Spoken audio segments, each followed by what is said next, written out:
আছিলে সেই ভক্তিভাৱ নাইকিয়া হৈ অহংকাৰ হৈ গ'ল তেতিয়া কৃষ্ণই ভাবিলে যে এতিয়া আৰু মই এই গোপীসকলৰ মাজত এনেকৈ থকাটো নহ'ব কি হ'ল তেতিয়া এৰা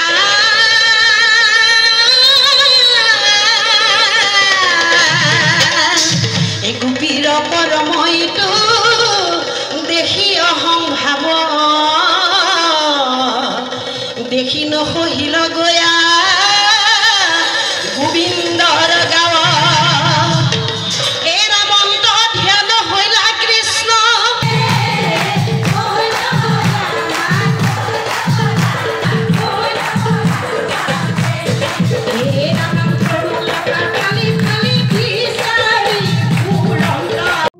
জিলা সমিতিৰ উদ্যোগত আৰু অসমীয়া যুৱ মঞ্চৰ শিৱসাগৰ জিলা সমিতিৰ আশীৰ্বাদ লগতে সকলো শিৱসাগৰবাসী ৰাইজৰ সহযোগত আজি যি ৩৬০ মহিলাৰ আজি দিহানাম প্ৰদৰ্শন অনুষ্ঠান আমি আজি এই কালিপ্ৰসাদ ভৱনৰ প্ৰাংগণত আমি অনুষ্ঠিত কৰিছিলোঁ সেই অনুষ্ঠানত আজি দেখিছে আপোনালোকে প্ৰায় ৩০০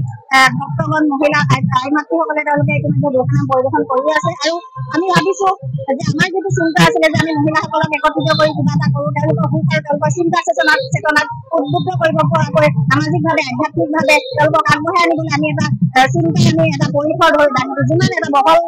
দৃষ্টিত এটা পৰিসৰ বহল পৰিসৰত আমি এটা কথা চিন্তা কৰিবলৈ আমি মনত ভাবি আছিলোঁ যি সপোন পুহি ৰাখিছিলোঁ আজি সেই সপোনটো মোৰ দূৰ হৈছে বুলি মই ভাবিছোঁ আৰু এইটো সপোন মোৰ দূৰ হৈছে মানে মই ইয়াতে হয়তো থমকি নলম মই তেওঁলোকৰ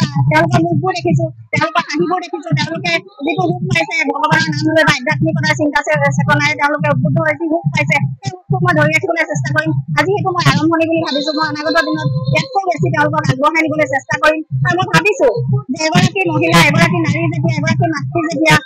আধ্যাত্মিক চিন্তা চেতনাৰে উদ্বুদ্ধ হয় তেওঁ নিজৰ সন্তানক নিশ্চিতভাৱে সংস্কাৰী কৰি তুলিব আৰু এটা সংস্কাৰী সন্তানে কেতিয়াও বেয়া বিপথে পৰিচালিত নহয় আৰু পৰিয়ালতে যিহেতু এটা সমাজ ব্যৱস্থাৰ সৃষ্টি হয়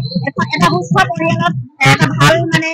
পৰিয়ালত এখন সুস্থ সমাজৰ চিন্তা হয় আৰু আলোচনা হয় গতিকে মই ভাবিছোঁ ইয়াত থকা ৩০০ মহিলাৰ যি তেওঁলোকৰ সতি সম্পত্তি আছে তেওঁলোক অনাগত দিনৰ যুৱ প্ৰজন্ম গতিকে সেই যুৱ প্ৰজন্ম আমাৰ অসমীয়া সমাজৰ বাবে হীৰা টুকুৰা হওক তেওঁলোক সুশৃংখলিত হওক তেওঁলোক সংস্কাৰী হওক আৰু মোৰ বিশ্বাস সংস্কাৰী হ'ব আৰু আমি অসমীয়া সমাজে অনাগত দিনত যাতে খুব এটা সুস্থ চিন্তাৰ এটা ভৱিষ্যত প্ৰজন্ম পাওঁ আমি তাৰ আশাবাদী গতিকে মই এই আশাভাৱে আমাৰ শিৱসাগৰৰ যিবিলাক প্ৰতিটো দল সংগঠন আছে নেতৃত্ববৃন্দ আছে তেওঁলোকক মই ধন্যবাদ জনাইছোঁ আমাৰ বিশিষ্ট ব্যক্তিসকলক ধন্যবাদ জনাইছোঁ যিসকলে আমাক আৰ্থিকভাৱে শাৰীৰিকভাৱে আৰু মানসিকভাৱে আমাক সহায় সহযোগিতা আগবঢ়ালে আৰু লগতে মই আপোনালোককো মোৰ সাংবাদিক বন্ধুসকলকো মই ধন্যবাদ জনাইছোঁ কিয়নো আমাৰ দুদিনীয়া অনুষ্ঠানত আপোনালোকৰ যথেষ্ট অৱদান আছে আপোনালোকে বহুত কষ্ট কৰিছে যোৱা ৰাতি যিহেতু প্ৰগ্ৰেমত বহুত সময় হৈছে ৰাতি 2টা বজালৈকে আপোনালোকে আমাৰ মাজত আছে গতিকে সেই আপাহতে মোৰ শিৱসাগৰৰ সমূহ সাংবাদিক বন্ধুলৈ মোৰ তৰফৰ পৰা আন্তৰিক কৃতজ্ঞতা জ্ঞাপন কৰিছোঁ অনাগত দিনত আমাৰ এই অনুষ্ঠানবিলাকত আপোনালোকৰ সক্ৰিয় ভূমিকা আমি বিচাৰিম আপোনালোকে সহযোগ কৰিব আৰু পুনৰবাৰ সকলোকে মই ধন্যবাদ জনাই মই ক'ব বিচাৰিছোঁ যে এই যি পদক্ষেপ এই যি খোজ এয়া মাত্ৰ আৰম্ভণিহে এই যাত্ৰা অদূৰ ভৱিষ্যতলৈ